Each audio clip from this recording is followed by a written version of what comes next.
Only days after the FAA held its safety summit in Virginia, two aircrafts had a near miss at Hollywood-Burbank Airport on Saturday, March 18th. A Southwest Airlines flight was on approach for landing when air traffic control noted a Bell 505 helicopter was practicing touch-and-go landings.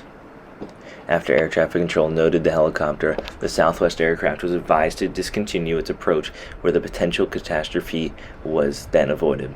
The incident is now under investigation by the Federal Aviation Authority. The Federal Aviation Administration recently hosted a safety summit after several close calls across North America. The NTSB is already looking at 6 close calls since the start of the year, and now including this incident, 7. There have been calls for Congress to increase the FAA budget and improve technology resources and training.